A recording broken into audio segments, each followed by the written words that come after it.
Hey, welcome back, guys. It's been a minute. We've went through Christmas, went through our New Year. How was yours, Pax? By the way, It was fucking awesome. yeah. Actually, I don't know if I can say that because I think it might be illegal. So, never mind. Okay, right on. So Pax had a really great time. Yeah, it was a really good time. Did you eat some really good food? Yeah, good food, good beverages, Yeah. and good games. Okay, And that might be the one that gets me in trouble. So, we'll leave it at that. yeah. They're playing Duck Duck Goose, but with like firearms and like crack. Yeah. I don't. Okay, is it illegal to play? Isn't gambling illegal? I don't know. I don't Okay. think so. Maybe like a casino, maybe not. If it's not illegal, then I was gambling. If it is illegal, I wasn't gambling, and this is all a fake lie. But you were gambling with no money, right? There was no money involved. You were just having fun. Correct. Yeah. Okay, perfect. Yeah, well, we had some pretty fucking awesome food too, man. We had plenty of games, a lot of bonfires. We actually experienced some pretty cold weather in Florida for the first time in like 20 years, maybe. Oh yeah. I think Christmas it was like in the 20s, which is fucking absurd for Florida. Yeah. Especially South Florida. Yeah. But yeah, man, we had a good time too. Yeah, and then right after the New Year, I'm sure some of you who followed like Soup online, you saw that my band Bro Job went on tour with SLACKJAW and a band called Sever the Memories. We need to get Bob on again. We tried to get Bob on a show, about a month or so ago, and unfortunately, with the connection messed up, yeah, we ran into some technical problems. But Yeah. we need to get him on the show. That needs to happen. But yeah, we all had a great time. We played Orlando, we played Jacksonville, we played Lake Worth, which is basically West Palm Beach. We had a lot to drink, did not sleep very much, and a lot of driving. Nice. That's pretty much what sums it up. Oh yeah. And a little bit of metal too. Yeah, that too. A little bit. A little bit. So Eric had to help me play poker. Number one, because I had no money. And it was just a family thing. Yeah. But I don't know how to play poker. I actually don't know how to play poker either. I can play like blackjack, and that's about it. I won like a fair amount. Like at one point, I had more chips than anybody on the table, but I was fucked up. So I was like, you know what? Fuck it. We ball. And I've been like raised with like a handful of chips and just be like, shh. And everyone else would be like, all right, cool. And then I would have like a pair of shoes or some shit. And everyone else would be like, have like a full house, like a bunch of aces. And it's like, no, you fucking lost. It's like, damn it. It's Snake Eyes, like twice. Yeah, man.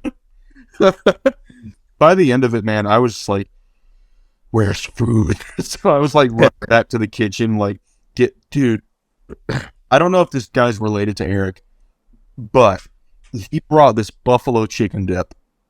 Ooh. And like little fucking sourdough bread that he had cut and then baked until it was like real crunchy. I love that you just had to take off your glasses to think about it. Like, dude, that's how I know it was really good. Yeah, dude. I'm like, if you couldn't tell, I'm a food enjoyer of Me too.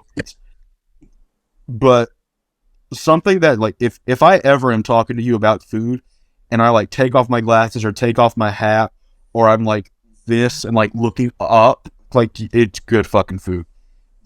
This dude's fucking chicken dip. Oh my god.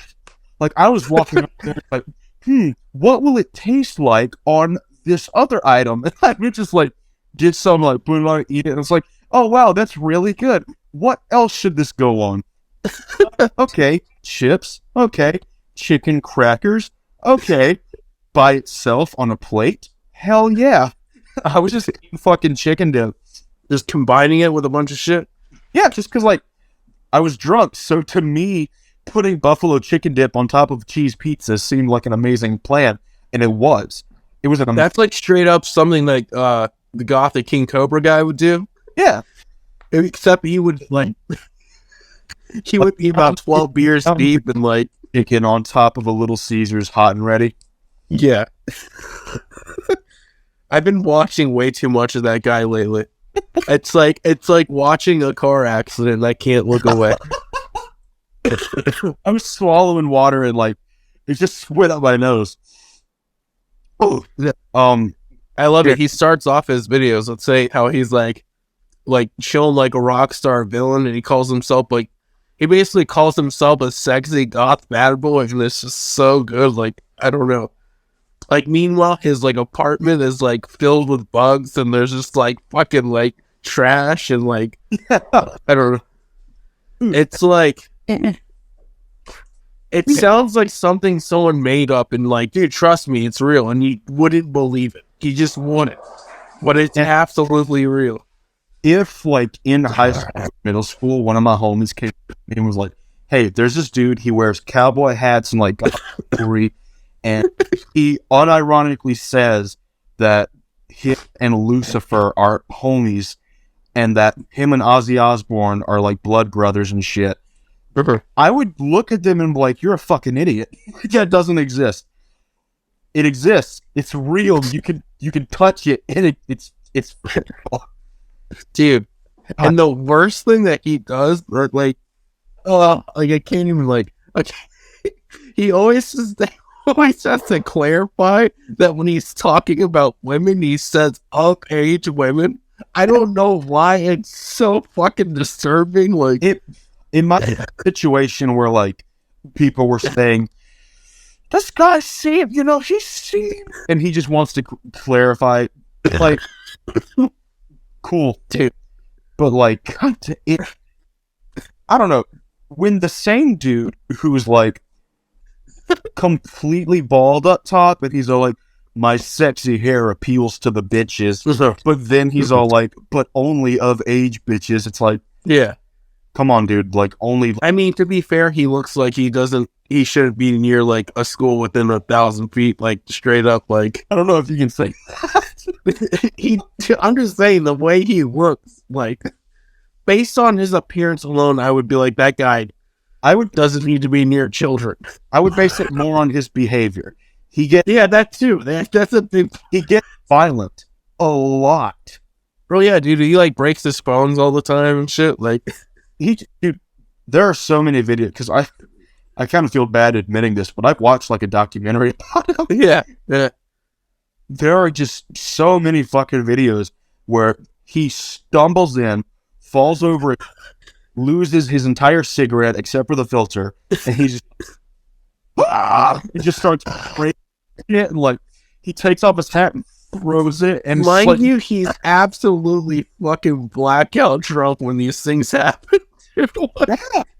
Dude, people send him money and then he just buys a bunch of fucking beer and makes like these like mixed drinks. like, we're gonna take Mountain Dew, Jack Daniels, shot of fucking Frank's Red Hot, and some fucking Duracell batteries, and Monster Energy drink too. Always Monster Energy drink. Always. He fucking cooks things in Mountain Dew like an ungodly amount. Yeah, he'll like boil like noodles and shit in Mountain Dew or beer.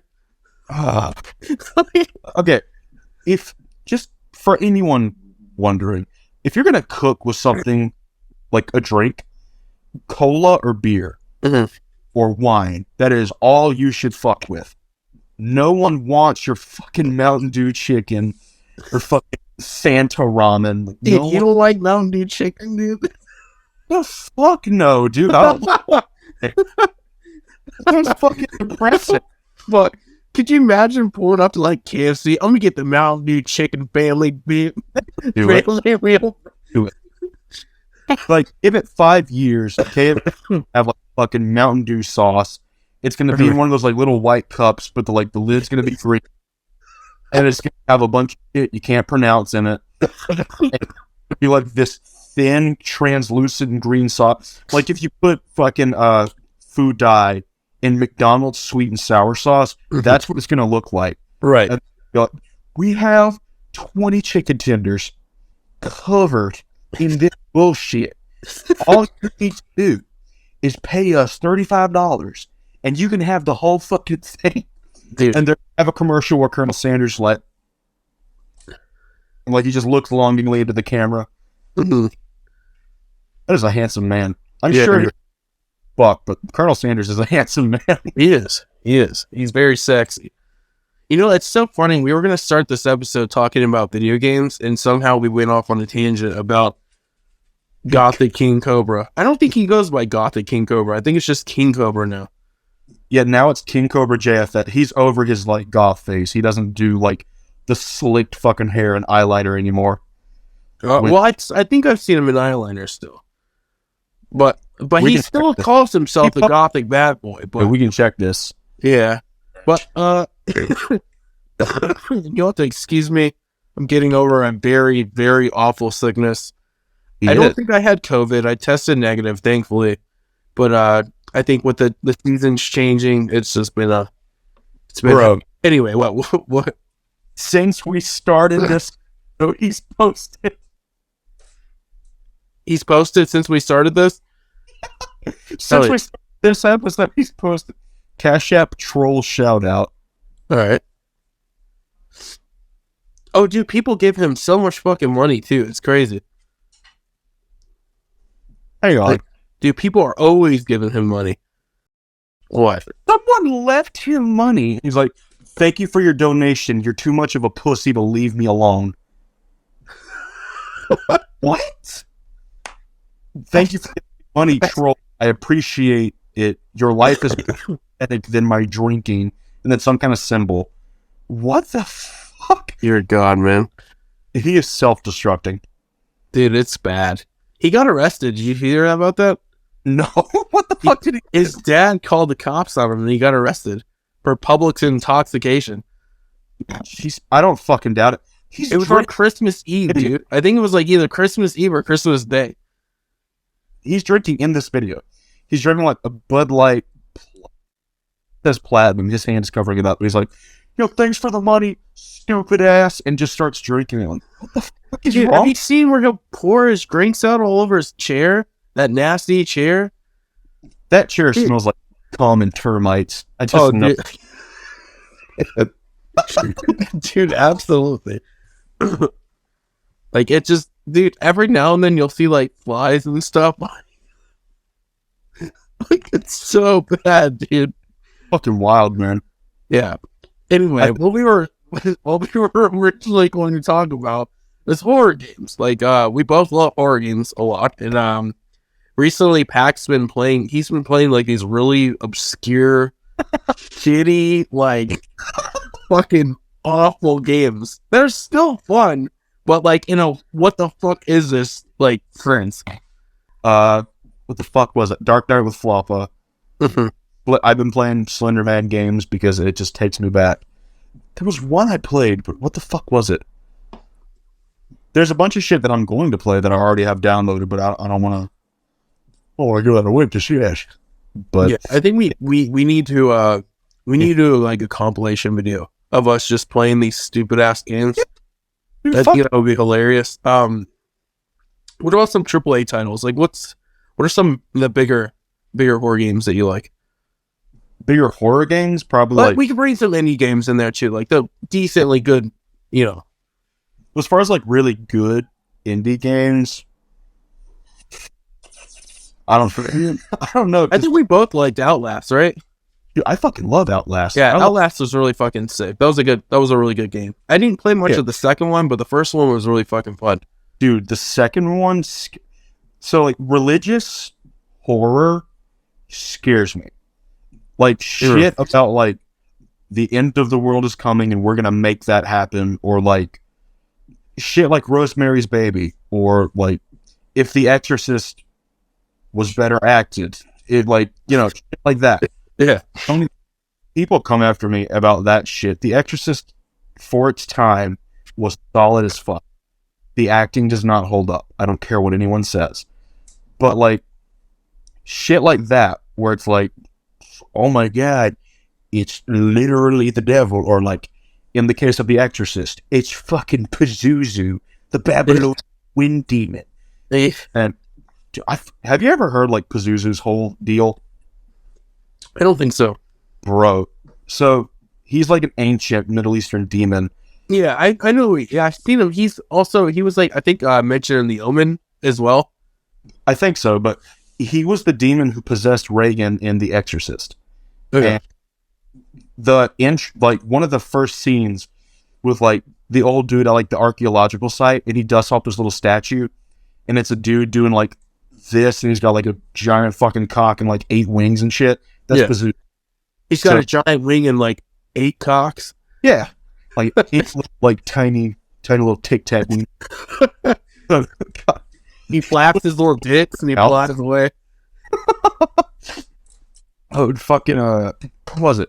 So Pazuzu's whole deal, he's a wind demon, but he's also in charge of like a whole bunch of other demons.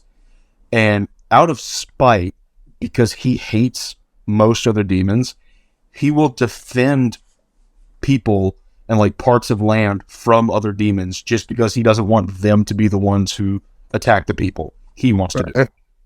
So even though like he sends huge wind that dries out crops and like locusts to destroy shit, he will also protect the people from other demons because he's like, fuck you. Like just out of spite. So I love Pazuzu so much. I think if I remember right, the Nile song "Evil to Cast Out Evil" is about Pazuzu, but I'm not 100% sure. I think it is. The Exorcist was kind of a cursed movie. Didn't like a lot of fucked up shit happen after that movie was filmed? Like several people died, and like, you're thinking of Poltergeist? Was it Poltergeist? Where like maybe like the one that the home caught on fire or something, like a bunch of shit happened? It was Poltergeist because people say that it happened because the skeletons that they used in that movie were real. Holy shit. Yeah. So it was, I don't know if it still is, but at the time that movie was being made, it was cheaper to get actual cadavers than to make them, like out of prosthetics and shit. Some guy on set was like, "Oh, I know a guy. I know a guy who can get it. Yeah, let me make a call real quick." I think if you get like proper permits, you can go to like a medical institute and just take a body. Oh yeah, like a body farm or some shit. Yeah, but I think I'm gonna, when I do die, I might donate my body to the body farm because they like study decomposition and shit like that. Yep. And I think it would be really my wife. I think she almost got invited to go see one. Dude, hell yeah. Yeah, and like they literally just show different types of bodies like in different scenarios, and they just watch how they decomp and study it. Yeah, exactly.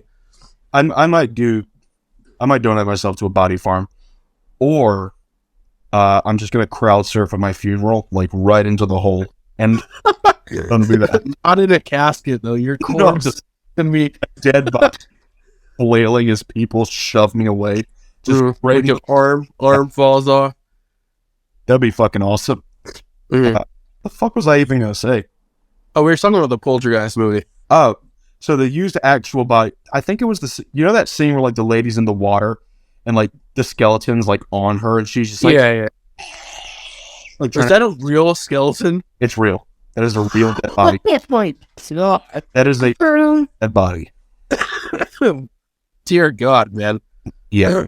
There has to be some kind of, I was going to say there's got to be some kind of like permits to have an actual dead body in your movie, but there's not. When did that movie come out? In the 80s? I think so. I wonder if things were just way more lenient back then. They just didn't give a fuck. You know, like. When did Poltergeist come out? 82. 82? So that was fucking 40 years ago, dude. Yeah. But at the same time, like, a lot of the films, even American propaganda films, will have like actual dead bodies in it. Wow. Can you do me a favor? Can you Google Exorcist cursed? I swear some shit happened with The Exorcist too. I swear some people like actors died or something like. Oh, hang on. You were saying that a house burned down. A series of tragic incidents befell the cast and crew and people connected with them, leading many to believe the film itself was cursed. Production of The Exorcist was riddled with problems from the start. As shooting began in 1972, the set uses the home of Reagan McNeil burned down when a bird flew into the circuit box. Wow. Jesus Christ. It's crazy. That movie was made 10 years prior to Poltergeist. So that movie's 50 years old now. Holy shit. Yeah, it's 50 years old. Jesus. That's wild to think about. 2.5 of me is how old that movie is. It's fucked up, dude. Fucking hell. Yeah, it's really fucked up. But, yeah, I mean, I'm in my 30s now, but, like, even that, it just seems like fucking an unfathomable amount of time. Like, I forgot The Exorcist had sequels. Oh, yeah, there's a bunch of them, I think. There's 4. Was it Exorcist 2, like, obviously, like, one of those, like, fucking horrible movies? I think, in fact, it was made into a meme because I think Jeffrey Dahmer used to be obsessed with The Exorcist 2. And he would actually make some of his victims watch The Exorcist 2 with him. Right. Yeah, so the original has 84% on Rotten Tomatoes, and none of the other Exorcist films are even rated by Rotten Tomatoes from what this... I'm sure they are, but when you look them up, none of them have a Rotten Tomatoes rating except for the first one. Whatever the rating is 10% for Exorcist 2, 50% for Exorcist 3 Legion. 10% for Exorcist 2.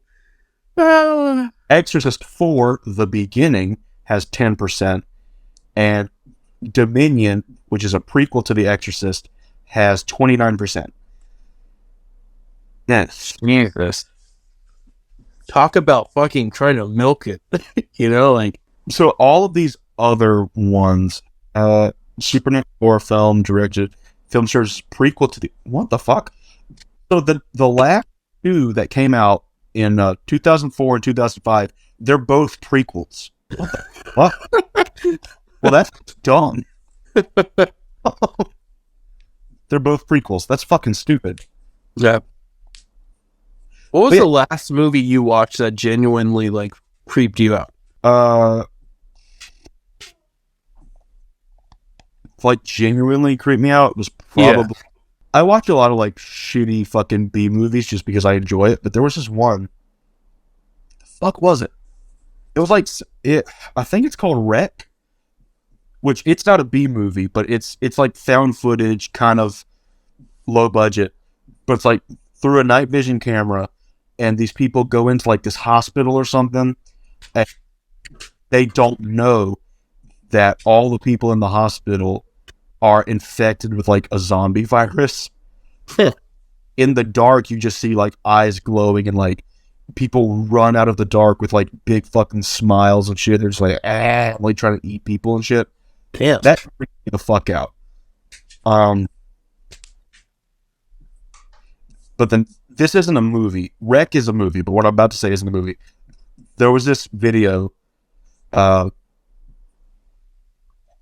think it was in a compilation like horror shit. But there was this scene where like the monster fucking was at their window tapping on the glass. Oh god. And that got me. Like, that got me bad. That reminds me of Salem's Lot. I don't know if you've ever seen Salem's Lot. I don't think I have, no. You need to watch that from Stephen King, dude. That movie is fucking terrifying. Salem's Lot? Salem's Lot. It's incredible. Salem's Lot. Okay.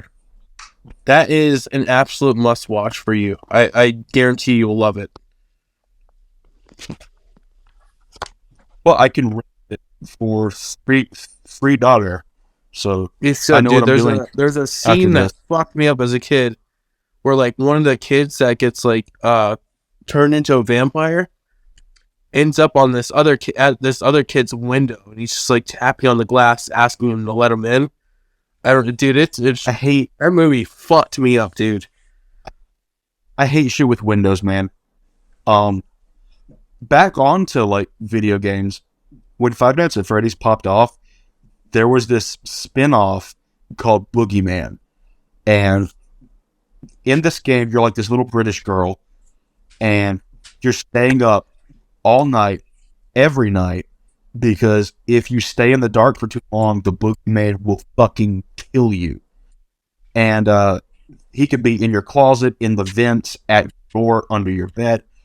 But the one that scared me the fucking most is that at some point in the night, he'll try to slowly open up the window, and he'll do it slowly so like you don't hear him do it. And then he'll crawl in through the window and fucking kill you. What the fuck? It is. The graphics are questionable, but like the idea is really what scares me, because it's like, that's fucking horrifying. And I played a game recently. It's called Shadow over Route 80. Mm-hmm. Shadow over Route 80. I swear that's the name. You're this gas station clerk, and you're mopping and shit. This is a spoiler for the game for anyone who's wanting to go play it. You're mopping, and then a car pulls up, and this is like, it's not a self-service gas station, so like your job is to go out and like fill people's tanks up.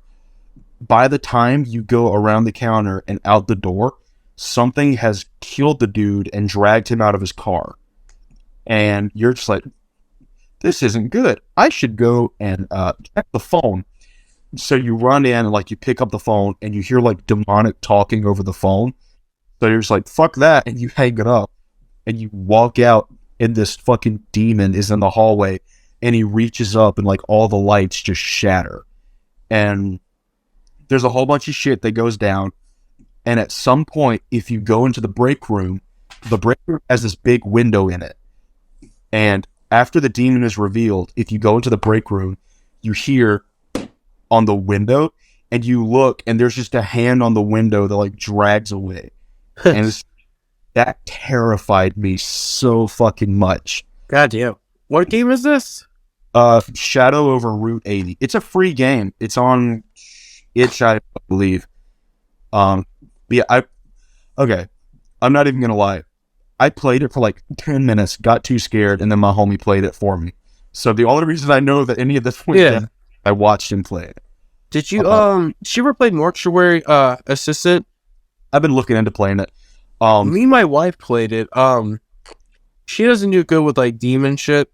Yeah. So like as soon as it started getting like kind of like too fucking like devilish or whatever, we shut it off. I haven't had a chance to revisit. I think I'm gonna try to play that. So the game was pretty cool though. Like just being able to like embalm the body and like fucking like identify like marks on the body and stuff. It was like, it's not like 100% accurate, but it was just neat to see like a video game. Like you actually turn on the embalming machine, you add the fluid, you know what I mean? So you mix the fluid and then you know, like it's awesome. If you want to get like 100% or like get all the endings in the game, it gets unbelievably repetitive because even though the game registers like, oh, this is a different day, the same shit will happen usually. So like there are certain scares that will pretty much happen every single night. But then there are scares that like are unique that will only happen after certain times. And I won't spoil this, but there's a basement and it's fucked. Like it is really fucked. In Mortuary Assistant? Yeah. There's So did you ever go outside of the mortuary? I don't think so. I think at one point I did go, like, there was nothing going on out there.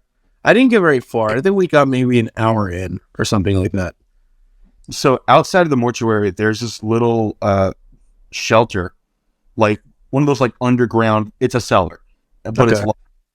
So you have to like solve puzzles to get the key.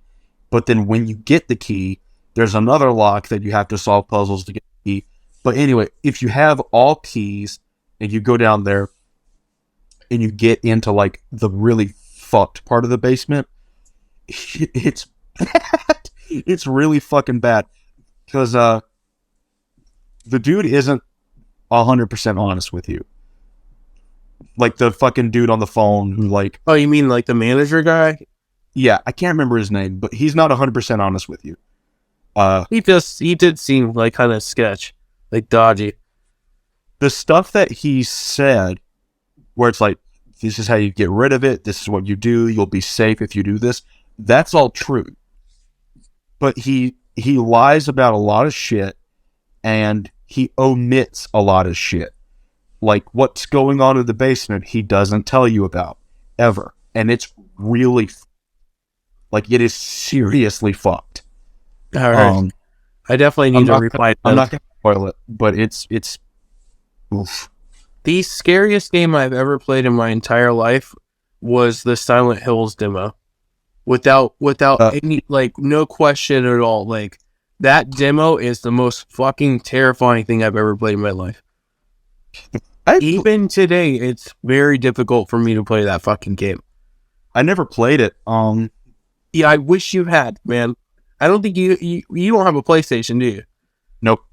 I think I have a PlayStation here with it on it. I'll just send it to you. You just, like, straight up, you can never delete it, though. Once you delete it, you'll never get it back. Yeah, because they took it off the store, didn't they? Yes. So, yeah, I think I have an extra PlayStation 4, and I'll just send it to you. All right, cool. I'm telling you, a game is fucking terrifying, dude. It's so scary. It's the scariest game, and it's a fucking demo. Yep. I don't know what the scare, because I'm jumpy. Like, I am too, but that game, the atmosphere is scary enough. Yeah, well, that's what I say. Like, any game can have blah to scare somebody. Yeah, I want atmosphere. I want it to be genuinely like, holy fuck, this is terrifying. Right. Not like, oh, somebody's gonna jump out at me. Like, I don't give a fuck about that. Like, what I want is just like psychological fucking horror. That's what I want. You know, like, I think the game that scared me the most was Outlast 2. Just because of what I was talking about. It's like, so you said you didn't play it much. Do you mind if I kind of spoil some shit? No, not at all. I know that one was a lot more like, had like way more like religious shit going on. Like, it was like in Outlast 1, it was just survive, get through. Oh, there's a lot of shit that's going on, blah blah. Yeah, it was like basically a fucked up mental institution that was abandoned, quote unquote. And when you get there, you find out, hey, this shit isn't abandoned. There's a lot of like people who were experimented on and like a lot of crazy shit. Yeah. But Outlast 2 is more of a bigger picture type of thing. Now, are the two in relation at all? Like, are there any story ties whatsoever? No, the only thing that relates is the actual gameplay. None of the characters are recurring. The story is completely separate. So I would imagine it's at least in the same universe. It's just I would say it's the same universe. It's part of the world. Okay. Like, your helicopter goes down. You're with your wife. Your pilot gets fucking killed in the crash, and there are two cults. And there's one scene where there is a literal pit of dead babies. And okay, fucked. Yeah, it's literally just a hole in the ground with hundreds of dead babies in it. But the reason that babies are so important to that game, your wife is not pregnant. When she gets there, she's 9 months pregnant. So the cult kidnaps her, performs a ritual on her, because they want her to birth the Antichrist. And they want her to birth the Antichrist so that they can bring about the apocalypse. See, that shit to me, like, I can't even, like, it just fucks up too much. I can't, it's like too much for me. I'm like, oh, I don't like doing devil shit. Like, something about it, like, it's too uneasy to me. Have you ever watched Rosemary's Baby? No, I haven't. That's an old-ass movie, but basically, like, there's this young couple, they move into a new place, and they get to fucking, but at one point, Satan, like, takes place of her husband and just starts going at it. So her baby is the literal spawn of Satan, and she doesn't believe it. And all of, like, these church members and, like, priests and shit, they're like, hey, he is not that kid's father. The thing in you is the literal Antichrist, and it's going to bring about the end of the world. And she doesn't believe them. And that's the whole thing, is that because the audience knows, like the audience is pretty fucking sure that's Satan's baby, that's the Antichrist, we're all going to die. But she doesn't believe it because she doesn't want to believe it. It's a matter of like, this is my baby, I want to take care of it, blah, blah, blah. Yeah. So it's this whole like psychological, who do you believe? Why do you believe what you believe? Things like that. Right. Anyway, Outlast 2, there's one cult that wants the Antichrist to be born. There's another cult who doesn't want that to happen, so they're trying to kill your wife. And the cult that wants to bring about the Antichrist, they believe that you are like a modern day Messiah, and that's the reason that your child is going to be the Antichrist, is because like you're some kind of unholy being, but to them you're the Messiah. One cult kidnaps your wife and crucifies you, but and it's brutal as shit. They crucify you with 2 nails through the hands. You shove the fucking nails through your hand so that you can get it free, and like pull the other nails out so that you can like actually get up and move around and shit. And after escaping, you go to this church, and like throughout the game, you see your wife, and she looks more and more pregnant as the game goes on, even though the game takes place in one night.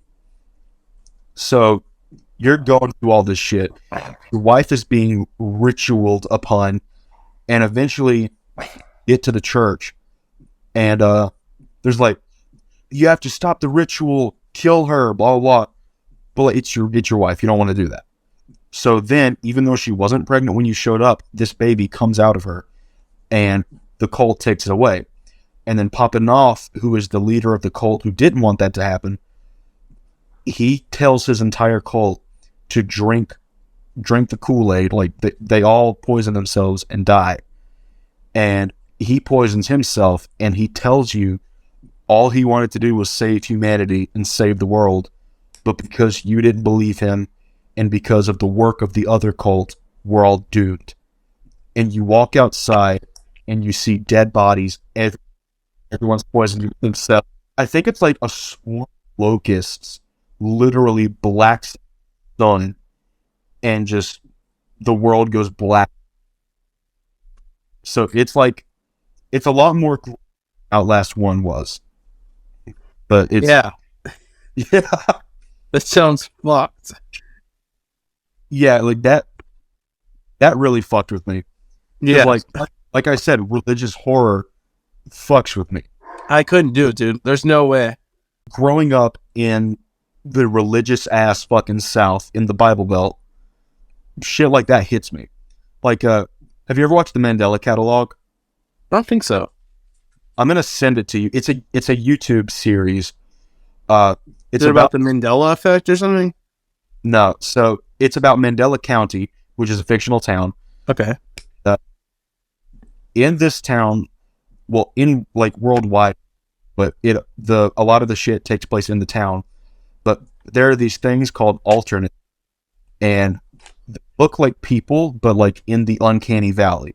Like their mouth is too big, or their eyes are too far apart, or their eyes are too big, or they just don't have a face, or whatever. And their goal is to make you kill yourself so that they can take over your body and pretend to be you, so that they can convince other people to do the same shit. The fuck? Yeah. So, but the whole thing is, the government and the law know. So, if you call, like, let's say there's an alternate that's trying to get into your house, and it can't, because they have a hard time interacting with the physical realm. So what they do is they either terrorize you, or they give you like forbidden information that makes you want to kill yourself because you don't want to live with that knowledge. Yeah. And yeah, it's fucked. And if you call like the local law enforcement and be like, hey, there's someone trying to get into my house, but their face looks wrong. The law enforcement, because one of the tapes in the catalog is a law enforcement training video. And it specifically says, if someone calls about an alternate encounter, just lie to them. Do not sound scared, because if the alternate hears your fear, it will come for you next. But don't send anybody. Just keep telling them help is on the way until they die. Holy shit. Yeah. Well, it gets religious because in one of the videos, it's revealed that, and this is like an alternate universe type deal. In this universe, the angel Gabriel, who told Mary and Joseph, like, hey, you're going to have a kid, is going to be Jesus, he gets swapped with an alternate.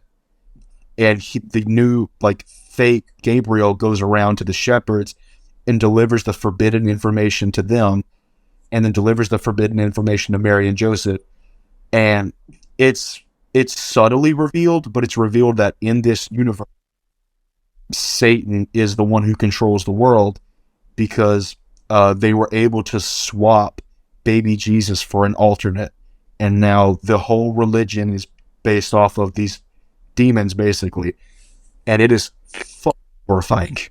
Dear Lord. And this is a YouTube channel? Yeah. They've been doing like all kinds of videos because it's got a lot of traction. I played a game about it. Hang on. I played a game where you're an officer who's in training, and you're an officer in training to detect alternates. So you basically sit down and you're shown different images, and you have to decide whether or not that person can be trusted. And assessment examination, that's what it's called. It's by Winderly Games. And hey, Jesus Christ. Can I flip the camera? Nope, I can't. Damn it. Well, fucking... I don't know if you can see the face of that kid.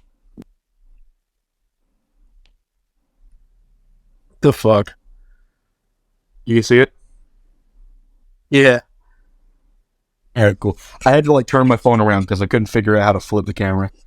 By the way, for anyone wondering, we're on phones for this episode. We're both without a computer cam at the moment, so yeah. But basically, like, you're an officer and you get shown pictures, and it's like, can you trust this person? Can you tell? Blah blah blah. And then at the end, like, if you pass the assessment, you're told, like, in, I think it's like 10 days, you'll receive a letter. If you receive the letter before that, it's fake. If you don't receive the letter at all, pray to whatever God you believe in and kill yourself. And it's like, what the fuck? Jesus. But it's a really, really dark universe. Like, really fucking... What? Ooh. What? Oh my God. What? Oh, fuck, hang on. So, I love clowns. I do not like what I'm looking at here. Unlikely? Can you see the fucking clown? Oh, wait, go down. Oh, yeah, okay, now I can see it. Dear Lord. I don't know what that is, but that's probably going to be the next thing I played. Fuck it. But yeah, dude, I love clowns. What I don't like is shit with big ass fucking overly long smiles. Yeah. That's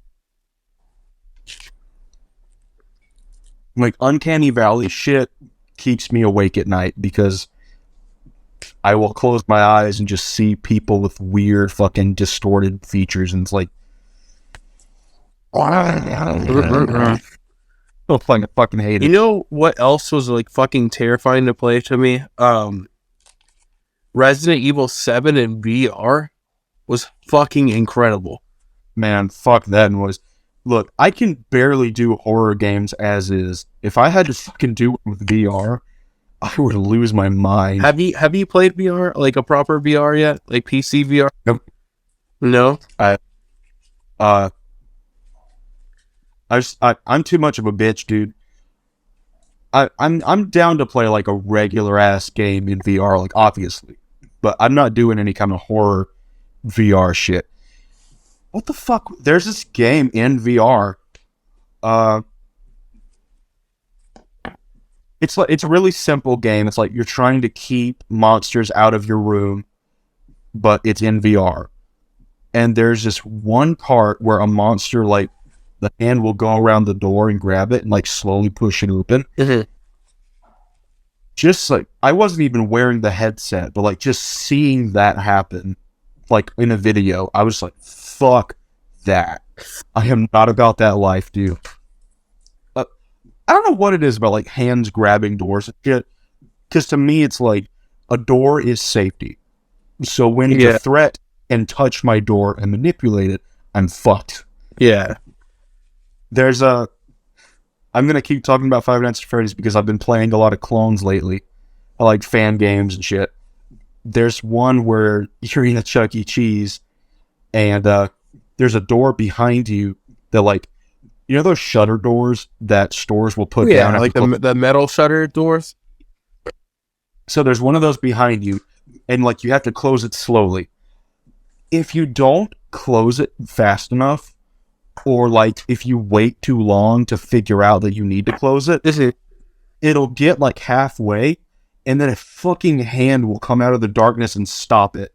And it'll just hold on to it and like back up. And you can just keep on trying to put it down, but every time it gets to halfway, the hand's going to stop it. And eventually the thing's going to get in your office and fucking kill you. So weird. I've never actually played like Five Nights at Freddy's ever. I was, when it came out, the original came out in like 2014. My dogs are losing it right now. I think my neighbors are having like some sort of get together, a party. So like they're outside and my dogs are not on any of it. It's all good. So that game came out when I was 12 and I didn't have any computer games or anything like that. I was watching YouTube on my shitty fucking, well, it was my mom's shitty Dell laptop. And I was watching like Markiplier videos and shit. Yeah. And I see him playing Five Nights at Freddy's, and I was like, this is the scariest game ever. And then Five Nights at Freddy's 2 came out, and I was like, ah! And then 3 and 4 came out, and I had the same reaction to all of them. Then they came out for mobile too, didn't they? Yeah, so I convinced my dad to buy Five Nights at Freddy's 3 on my Kindle, and I was just like, scary. And I could never get past night 4, no matter what I did. I was just so taken aback by how scary it was, and so Five Nights at Freddy's 3 and Five Nights at Freddy's 4 actually have like really good atmosphere. Five Nights at Freddy's 2 does too, but 1 and 2 are much more about like a build up to a loud noise, whereas 3 and 4 are like you are trapped. You have to be very attentive with what you hear and what you do, or you're going to die. Yeah, 3 and 4, in my opinion, are the scariest, and then outside of that, they're just okay. Yeah.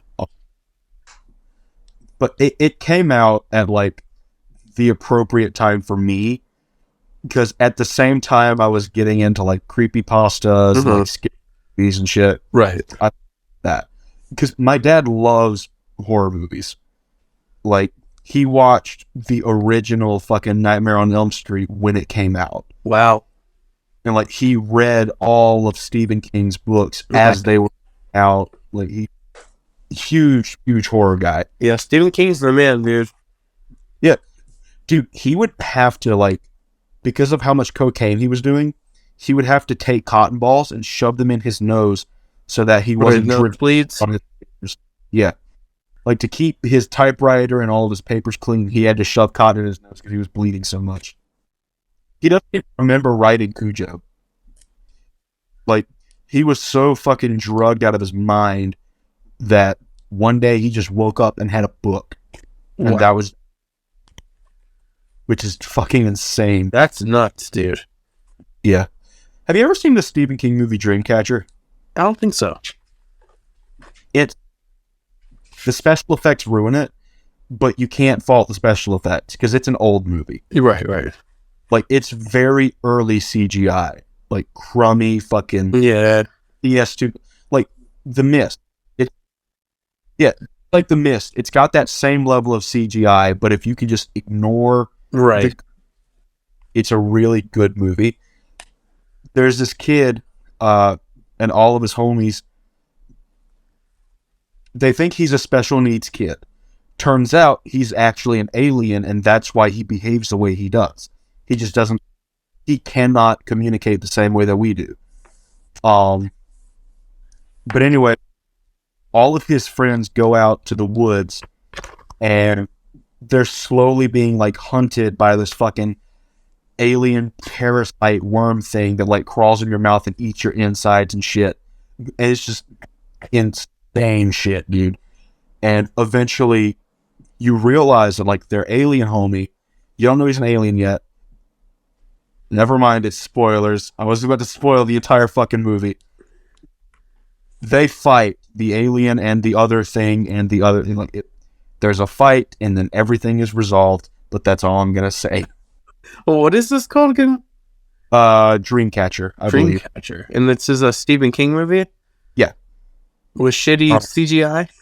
Really shitty CGI. I think the best shitty CGI I've ever seen was the Scorpion King, the Mummy. Dwayne Johnson. Like, dude, it's so good, man. Which is fucked up because the special effects in the original Mummy is fucking great. Yeah. I don't know, man. At some point, people decided that even though it looked significantly worse, that they were going to use a lot of CGI because it was the new trendy thing to do. Right. Like fucking Freddy versus Jason. Mm-hmm.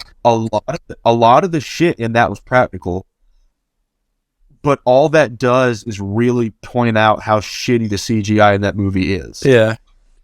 Like when Freddy's a fucking caterpillar and he convinces the stoner dude to eat him, or like when like the stoner dude gets cut in half and like the blood in that scene is CGI for some fuck ass. Even though pretty much all the other blood except for that scene where the lady like gets her nose ripped off, all the other shit is pretty much practical. There are exceptions, but like but the amount of practical in it just makes the CGI look worse. Like the entire fucking shot where Freddy fights Jason for the second time at Camp Crystal Lake, and they like actually fucking go at it and start fucking each other up. Pretty much all that was practical, except for like the oxygen tanks that like Freddy was using as torpedoes and shit. For CGI, but like they were actually set on fire for that, and for the longest time, I think that had a record for like the longest on fire stunt, something like that. Wow. Like, or like the furthest somebody got launched while on fire because they set them on fire and launched them into the lake to get that shot.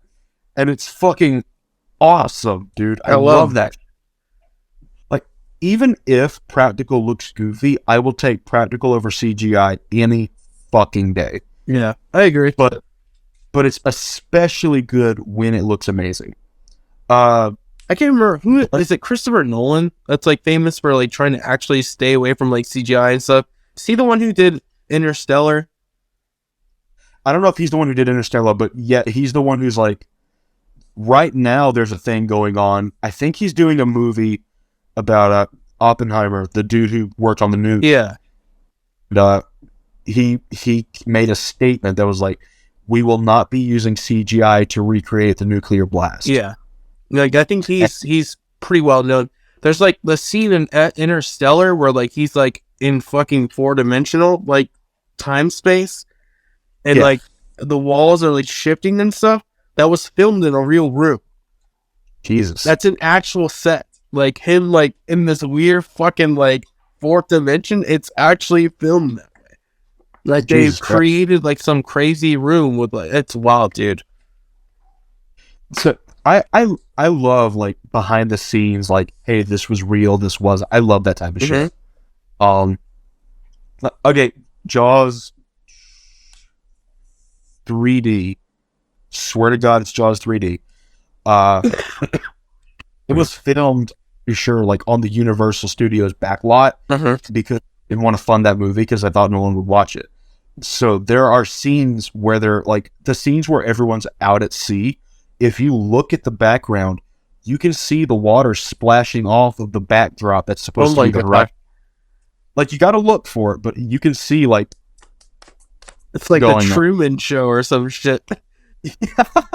I love it. Oh shit. That's an incredible movie too. The Truman Show. Oh yeah. The fuck was it? It was another horror movie. They did a remake of it in the 2000s, and they made practical props, but for a lot of it, they just swapped it out for CGI for no fucking reason. The fuck was it? My Bloody Valentine. Bloody Valentine, My Bloody Valentine. Something about a Bloody Valentine. All right. The original was fucked. Like, really fucked. This isn't a spoiler because it's like one of the most iconic scenes. In the original, there was a scene that had to be cut because of how brutal it was. So if you get a DVD of it now that has that scene included, there's a noticeable drop in quality because they had to stitch that scene back in because they were forced to cut it out. You know those big ass dryers at laundromats? Yes. Stupid fucking hot. Yeah. So the murderer puts somebody's body in that and runs it until their skin starts to melt and peel. And there's someone in the laundromat who doesn't know there's a body in this dryer. All they know is that there's smoke and a weird stink coming out of it. So they open it up and this fucking fried, peeling body out of it. And it's all practical and it looks real. Like, it looks fucking amazing. And that scene had to be cut out because it was fucked. Like, one of the worst ways I can imagine going out. But there was one scene, I don't know if this was in the original, but it was in the remake, where the killer is a dude in like a mining outfit. He's got like a gas mask and everything, because the whole set is that there's this Canadian mining town where there's a coal mine or whatever, and every year there's a Valentine's Day festival, and that's when it happens. That's when all the killing goes on. There's just one scene where the murderer takes a shovel, like one of those flat shovels, and runs it through someone's head by the mouth, and literally just like all the way back and folds their mouth up. And they made they made a practical head that, number one, it looked real, it could spray blood, and it was gnarly as fuck. But then they decided, well, you know, everyone else is doing CGI now, we should do that too. It's like, why the fuck? Why would you do that? Why would you? And it happened. What year did the original come out? It's old. I gotta look that up. Hang on. Funny, Resident Evil 7 has a scene like that. There's like a scene where like this cop is like knock on the window and you're like, hey, I'm trapped in this fucking house, can you help me out? And like he goes out around the garage and like the main antagonist just puts a shovel right to the back of his head and just yeah. The original came out in 1981. Okay. The remake came out in 2009. Yeah. And it's called My Bloody Valentine. So I had it right the second time, but I wasn't sure if My was a part of the title. But yeah, so it's like a group of miners and like their girlfriends and shit, and they're all getting hunted down by a dude in a gas mask with a headlamp and a fucking pickaxe. And it was so fucking good. And the practical that they made for the remake was so fucking good, and they fucked it to death with CGI. That sucks. They did the same damn thing on you know, The Thing? Yeah. So, in 2011, I'm going to call it 2011, but I'm about to look it up. All right. thing. 2011. Okay, so in 2011 they made a prequel, and it explains the the Norwegian base that they go to like at the end of the original The Thing, and like they see people with like their wrists slit and like an axe in the wall and like dead bodies everywhere.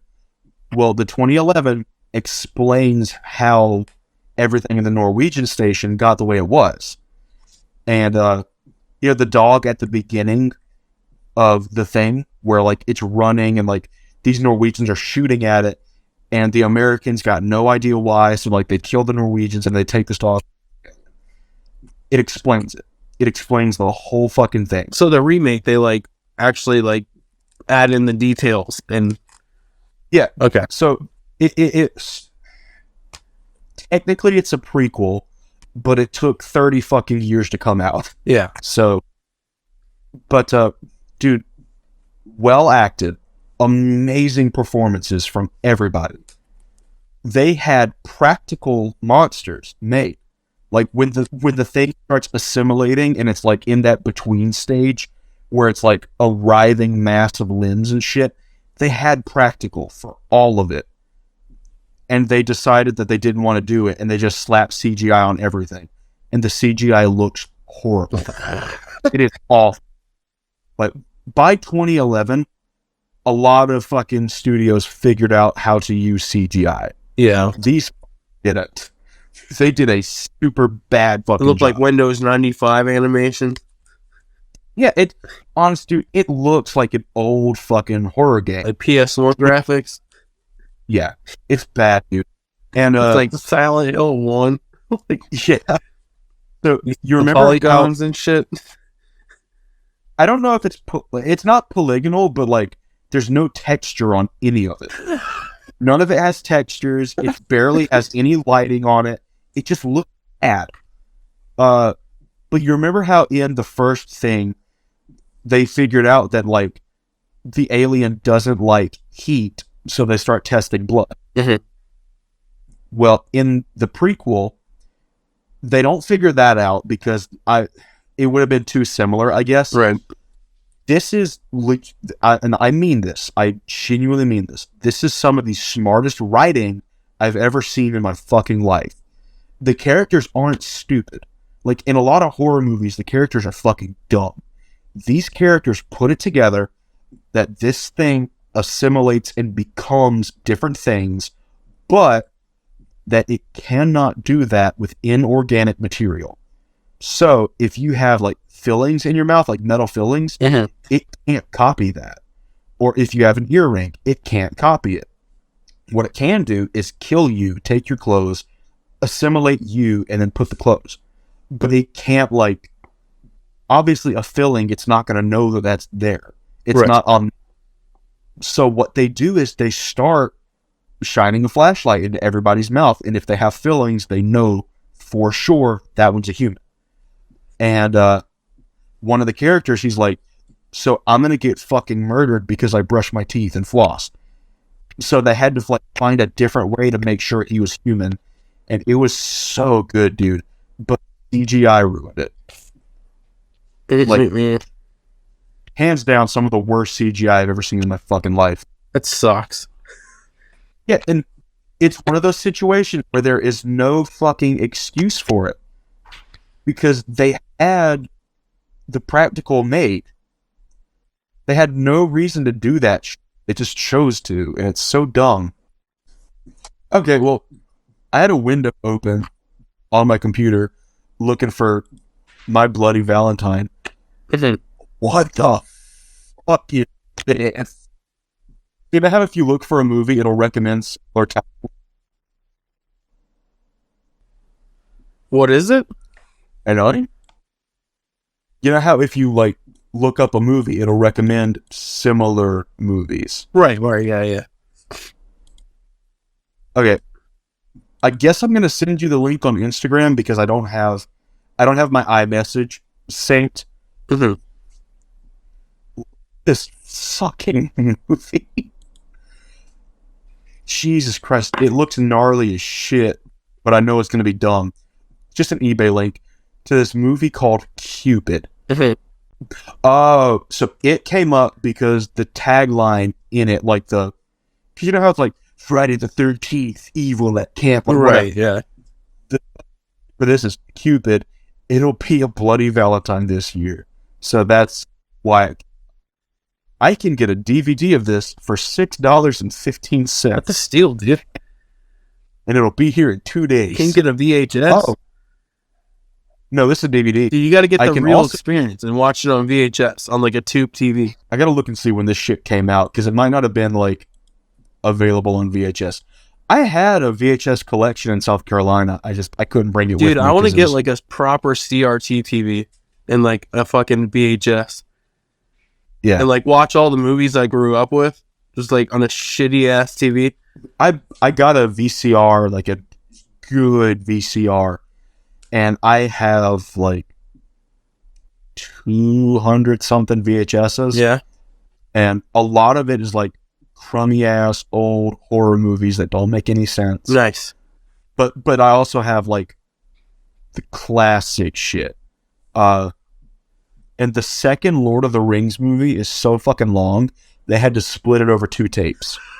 I love it. You know what? You know, like fucking cassette tapes kind of came back. Like people start collecting like cassette tapes, like for like metal albums and shit. Makes me wonder if one day VHS will be like a collector's thing. Like, oh yeah, we're gonna make our fucking movie in a VHS also. No. Equal on that. I think Stranger Things did a VHS thing because like the show is set back in the day or some That's shit. fucking amazing. I think that's awesome. And they made the sleeve for it look weathered, like it's an old VHS. That's fucking cool. That's so cool. Cupid came out in 2020 and has 2 stars and a 3.6 out of 10 on IMDb. Oh, dude, that's definitely worth $6. After being horrendously embarrassed by mean girls at school, say a practicing witch summons the evil Cupid to take revenge on all those who wrong. Hell yeah, Dude, I gotta fucking see this movie. Hang on. Hell now. yeah, dude. You know what movie I fucking love? And this is like completely different. I What? think we've talked about this. Signs. I fucking love the movie Signs so much. We talked about That movie is fucking incredible. The soundtrack is incredible. Like everything is so good. yeah. PJ is like mortified by that movie. He fucking hates it because it's too scary for him. What's your favorite movie of all time? Not this or like just favorite movie. Holy shit, that's a tough one. I fucking loved Interstellar, dude. I don't know what it is about that movie. Like, that movie to me was really fucking incredible. And it's weird because that's a newish movie, you know? So in looking up Cupid, I found a 1997 film by the same name, but I'm not going to talk about that one. All right. Just the description, I'm good on that one. Something about murder and a brother and sister who fuck. Oh, God. Okay. Yeah. We're not going to. No. Yeah, I'm good on that one, Chief. It's like Cupid from like fucking Alabama. Why do people make movies like that? I don't know. It's like The Hills Have Eyes, but with. Yeah. The hills have eyes, but there's no charm, and it's just disgusting. And it's just brother, sister, love. Peace. I think my favorite movie of all time is The Good, the Bad, and the Ugly. I have watched that movie I don't hundreds of think times. I've ever seen that. Dude, the number one, in my opinion, it's got the best soundtrack of any movie on the planet. Wow. It's just objectively good. Like even people who have never seen the movie, you've heard parts of the soundtrack because that's how influential it was. Okay. You know that fucking that's from The Good, the Bad, and the Ugly. And every cartoon, every fucking comedy movie, they all have this standoff scene where everyone's like looking The back. fucking whistling song? Yeah. And every movie has like this standoff scene where everyone's like looking back and forth, waiting to see who draws first. Yeah. That's also from The Good, the Bad, and the Ugly. So, The Good, who is literally called Unnamed Hero, because Clint Eastwood had like a trilogy of movies where he was a hero who didn't have a name. So, him, and then Tuco, and this dude, his name was Angel Eyes, and he was played by Lee Van Cleef. Such a good fucking performance. They're all standing off about this treasure, and they're all like looking back and forth, waiting to see who draws first, so that they can kill each other and take the treasure. Oh, it is such a good movie, dude. Freaking Clint Eastwood, man. It just I have the soundtrack like on my phone, and if I just like, I'm getting chills right now thinking about the soundtrack. If I want to just experience like this big, grand fucking sound, I throw on that soundtrack. It is perfect. You know what else is a really great movie is No Country for Old Men. That movie is fucking incredible. I haven't seen it. Oh, dude, you absolutely should watch that movie. It's fucking amazing. For whatever reason, people are like, everything fucking, I can't even remember his name now. Jesus Christ. Clint Eastwood? No. The fucking Quentin Tarantino. Oh, yeah. I mean, I can get not liking the dude because he's a little foot gremlin, but like, he's a good fucking director, and he makes good ass movies. But I have talked to multiple people who have been like, everything he touches is shit. Dear Lord. Like, have you ever watched Hateful Eight? Have you ever watched Pulp Fiction? Have you ever watched Natural Born Killers? Have you ever watched this? Have you ever watched that? And they're just like, I stand by what I said. It's Dear bullshit. Come on, bro. Like, that thinking you just did was you remembering how much fucking fun you had watching those movies. Don't even. Natural Born Killers is wild. I don't know if he directed that movie, but like, his name is on it. It's weird. It's really fucking weird. Have you ever seen it? No. So it's that movie. There was a senator. I gotta look up because I've seen like on Loudwire a clip of the speech. It wasn't some kind of politician who wanted to like get into the presidency or some shit.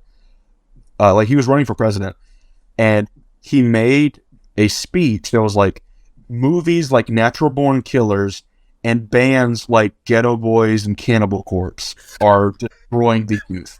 He's like, we talked about the Ghetto Boys, Cannibal Corpse. Yeah. He also mentioned Natural Born Killers. He was like, it idolizes loveless sex and violence and blah, blah. That movie is so fucking good. It's as shit. It's really weird. So you have these two, they're a couple, but they're serial killers. They're going on a countrywide murder spree. Sounds like Bonnie and Clyde. Yeah, but they're the heroes of the movie. And as they're murdering people, they have a rule where they leave one person alive to tell the story because they want fame.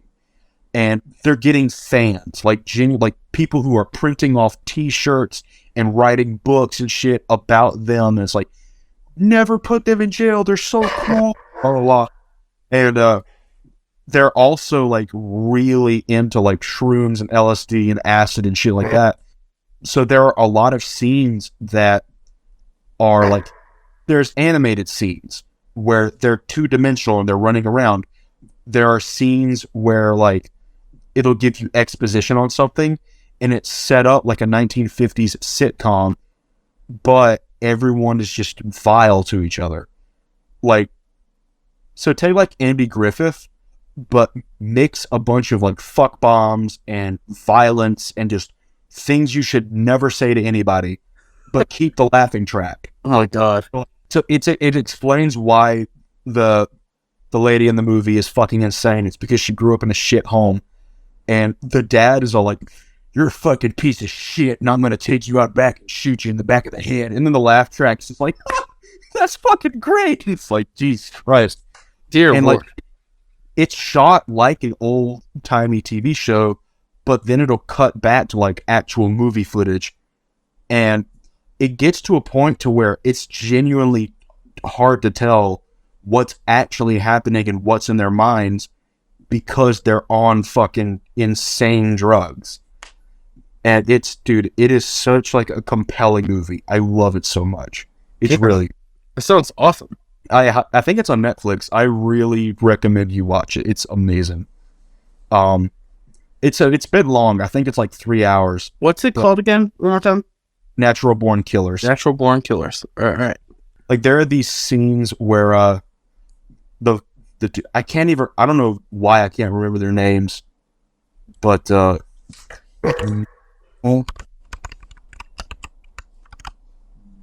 Born Killers. Came out in 94.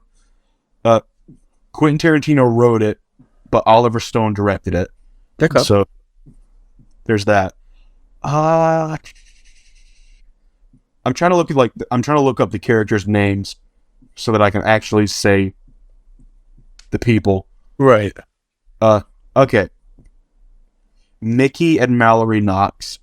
So there'll be scenes where Mickey is like running down a hall and like he whips out a gun and it's animated to look like an old school fucking like anime where like everything's like flowy and like and like, but then it'll cut and they'll be in the car eating mushrooms like behind the fucking wheel, and the back will be like an obvious fucking projection, like how in the fucking 40s and shit, if they couldn't film somebody driving, they would just take a car and put a screen behind it. Right. So there are scenes like that. There are scenes where it's set up like an old sitcom.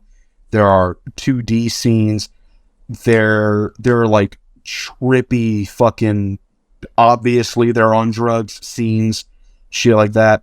There's a scene where like they get surrounded by rattlesnakes and they both get bitten and shit, and they have to go try to find antivenom, and it's so good. I love that movie. That sounds wild, man. Don't go into it expecting to understand it. Okay. It is so fucking bizarre. But even though it's bizarre, it's like there is a through line. You can tell, you know, what's going on. But it's best to just be like, okay, we're here now. Instead of like, yo, what the fuck is this? You know, but like it's really good. I love that movie so much, dude. And I watched it again like last month, I think, and like just sat on the couch like eating spaghetti, just this is so fucking good. Yeah. It's like That sounds like a good spaghetti movie, just saying.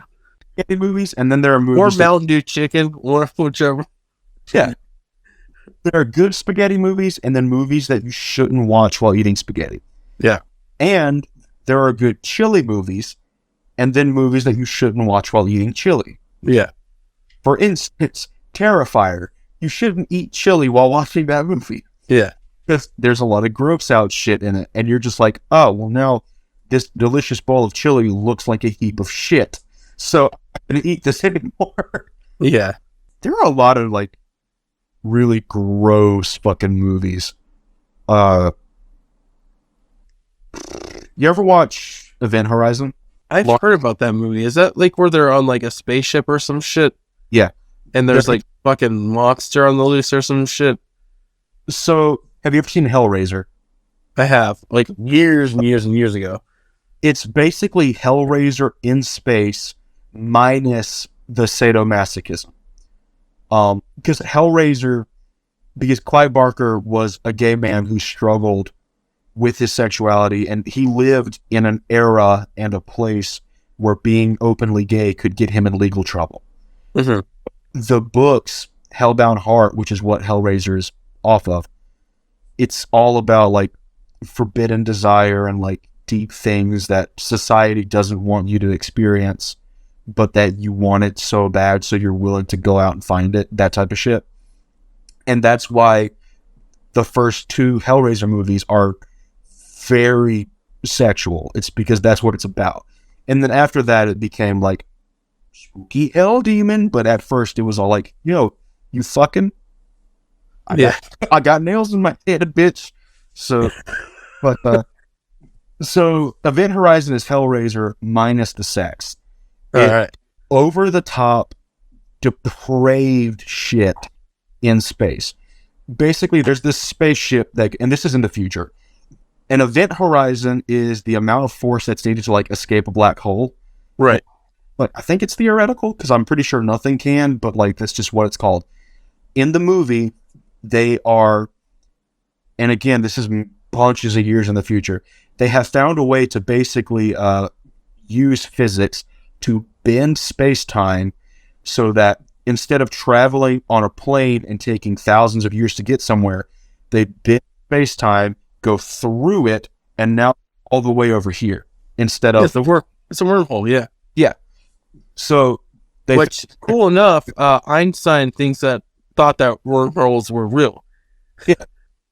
so they've they figured out how to harness that power, but what they don't know is that doing it can bring things from the other side into you, because like you're going through this, it's basically a portal, and you're just using it to get from point A to point B. But things that are in between point A and point B, or in like a different dimension, can hop on and ride with you, basically. Right. So there's this ship that's billions of light years away that the crew has been sending out distress signals, and now they're all gone. And there's like, oh fuck, what's going on?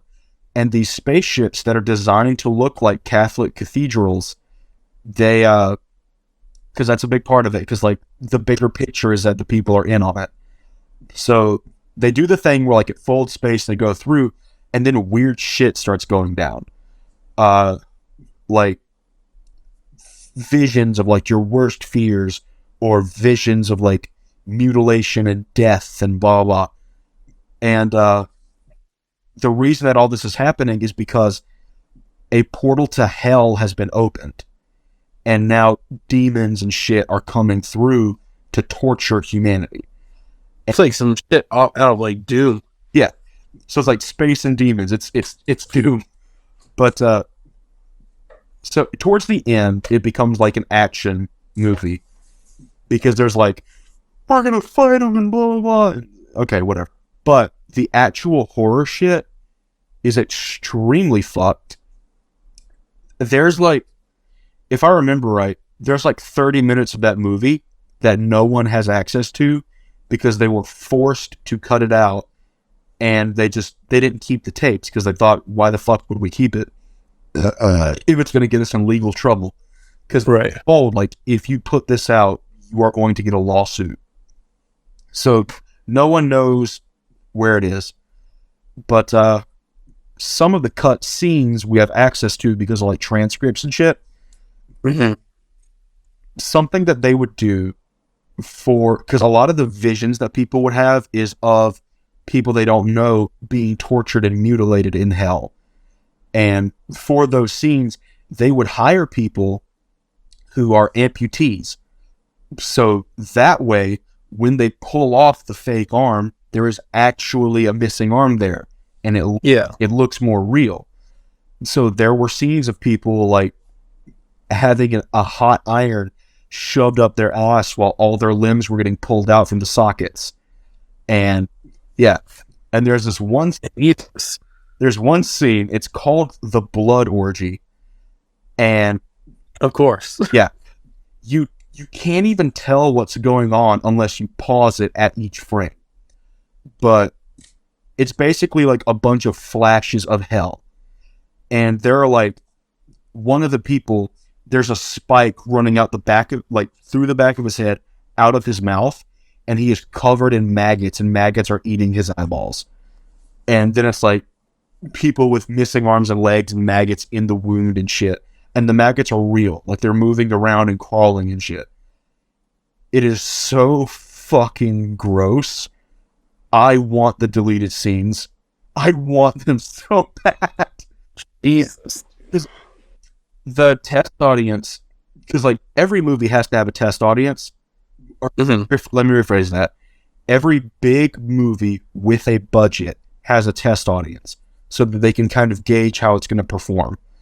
People in the test audience were throwing up, passing out, or leaving, because they just could not handle what they were seeing. So then fucking executive fuckers, they were going up there and be like, look, that shit that's going on, you have to cut that out, because that's going to make us lose money for like lawsuits or damages or whatever. You have to be rid of that. So they did. So unfortunately, there is like a bunch of really fucked shit just on a tape somewhere in a dumpster. So we're going to try to, I know I say this often, but we are going to try, now that like the New Year's over, Christmas is already passed, like I feel like now we both have a lot more time on our hands. All the big shit is over. So now, yeah. So we can actually, do this far more often. You guys have any suggestions on anybody like guests that you want to see us, bring on the show, let us know. We do want to bring on Bob from Sever the Memories. Sorrow Eater. We want to have the guitarist on, for sure. Yeah. We could talk about some like black metal and stuff like that. Yeah, and if you have any suggestions on topics, let us know. We really get Alex Webster and George Fisher on. Yes. I'd give anything. Yeah. Yeah, dude. If you can make that happen, I will eat 30 pounds of Mountain Dew chicken, like on camera. 30 pounds of chicken in general, you're going to die. Mountain Dew chicken. Mountain Dew chicken with the Mountain Dew dip. Dude. Fuck that noise. I'll watch it happen. How about that? It's gonna be me and you on a round table and a big fucking pile of chicken, and we're just gonna go at it. Yeah. Wasn't Mountain Dew chicken, I would 100,000,000% be down to do that. But the fact that it's Mountain Dew it's chicken, just like Popeye's chicken soaked in Mountain Dew over 24 hours and then refried. Jesus Christ, that sounds awful. Light, yeah, man. Anything for George. Yeah, dude. Anything for George. Yes, Mr. Fisher, we will do anything for you. We will. I have to meet George Fisher before I die. Like, legitimately, I have to. Yeah. When my chapter is closed, if there is not at one line in that about meeting George Fisher, I have failed as a human being. No, we got to make that happen. Yeah. But yeah, until next time, we'll see you guys, and hopefully I'm feeling a little bit better too. Like, being under the weather really fucking sucks. Yeah. But yeah. Yeah. Anyway. See you guys. Fine.